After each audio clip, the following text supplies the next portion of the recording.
오늘 말씀은 사도행전 2장 37절에서 47절입니다. 어느 교회가 있었는데 그 교회는 유독 싸움이 많았죠. 은혜 받으러 교회 가는 것이 아니라 싸우러 교회 오는 것 같습니다. 이 교회에 수많은 목회자가 싸움이 없는 평화로운 교회를 만들고자 했으나 다들 실패하고 목회자들이 떠나게 되었습니다. 그런 가운데 한 목사님이 이 교회에 부임하게 되었죠. 이 목사님은 전에 목사님과 사뭇 달랐습니다. 교인들이 싸우는 것에 대해서는 그냥 내버려둡니다. 전에 목사님들은 사랑하라, 화해하라, 용서하라, 설교를 무수히 했지만 이 목사님은 교인들에게 한 가지만을 요구했습니다. 싸우기 전에 말하기 전에 이 말을 먼저 하라고 말이죠.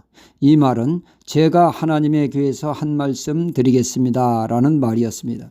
교인들은 그게 부담스럽지 않다고 그렇게 하겠다고 했습니다. 이 말을 하고 나서부터 교회는 점점 싸움이 줄어가게 되었고 나중에는 아예 싸움이 그 교회에서 사라지게 되었습니다. 이 말을 하기 전에는 교인들이 싸울 때마다 하는 말이 이놈의 교회 아니면 갈 데가 없나 하며 함부로 말을 해도 꺼리낌이 없었는데 목사님의 말씀대로 말을 하기 전 하나님의 교회에서 한 말씀 드리겠습니다 말을 할 때 하나님이 마음에 걸립니다. 하나님을 의식하게 되니까 말을 함부로 하기가 어려워지게 되었다는 것이죠. 자신들도 모르게 하나님을 의식하게 되니까 말이 부드러워지고 순화되었던 것입니다. 그러니까 이 목사님은 하나님을 의식하는 신앙, 하나님을 경외함이 회복될 때 싸움은 자연스레 해결될 것이라고 보았던 것입니다. 하나님을 망각하는 데서 교회가 싸움판이 되었던 것이죠. 하나님을 의식하며 살 때 우리는 경건한 삶을 살게 되어집니다. 우리가 언제 또 은혜로운 신앙, 경건한 신앙생활을 하게 되어집니까? 이는 하나님의 말씀 앞에 찔림을 받는 옥토바 심령이 될 때 그렇게 되어집니다. 즉 하나님의 말씀에 찔림을 받을 때 아멘하여 받고 실천할 때 우리는 은혜 가운데 거하게 되죠. 말씀에 대한 우리의 태도가 반응이 중요하다 하겠습니다. 헤롯 왕이 동생의 아내를 아내로 맞이하는 사람으로는 할 수 없는 비윤리적인 행태에 세례 요한이 책망하지 않았습니까?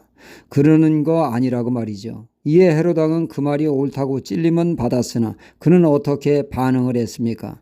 자신의 삶을 고치는 것이 아니라 다시는 그런 말을 듣고 싶지 않다고 세례 요한을 옥에 가두는 짓을 했습니다. 성경은 이에 대하여 악의 악을 더했다고 말씀하지 않았습니까?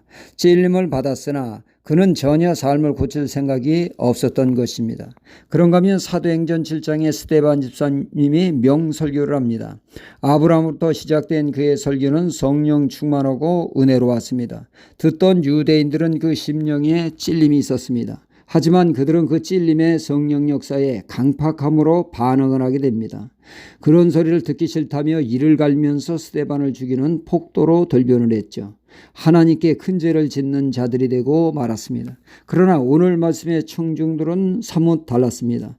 베드로 사도는 너희가 십자가에 못 박은 예수님을 하나님이 사흘 만에 살려 주와 그리스도가 되게 하셨다는 설교를 하게 됩니다.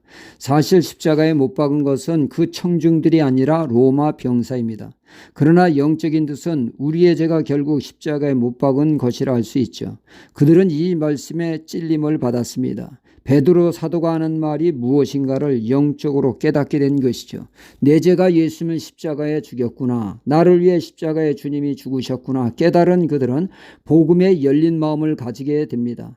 받아들일 마음을 갖게 되었고 사도 베드로는 그들을 향해 죄를 회개하라. 그리고 예수 그리스도의 이름으로 세례를 받으라고 했습니다.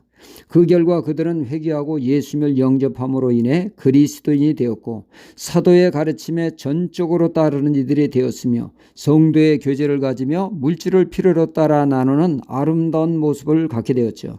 그 무엇보다 예배를 사모하는 신앙, 뜨거운 기도가 있는 신앙, 뜨거운 찬양이 있는 성령 충만한 신앙이 되었습니다. 그 신앙의 결과는 그들의 놀라운 삶의 변화를 가져와 사람들에게 깊은 감동을 심어주었고 인정받는 신앙이 되어 믿는 이들이 더욱더 많아지는 부흥이 있게 되었던 말씀입니다. 이상적인 그러한 신앙의 출발은 말씀 앞에 찔림을 받고 그 찔림에 합당한 반응을 함으로 위대한 신앙이 탄생되었던 것입니다. 우리가 말씀 앞에 늘 찔림을 받고 그 말씀이 말하는 바대로 반응할 때 우리의 신앙이 부흥하는 신앙이 될 줄 믿습니다. 할렐루야.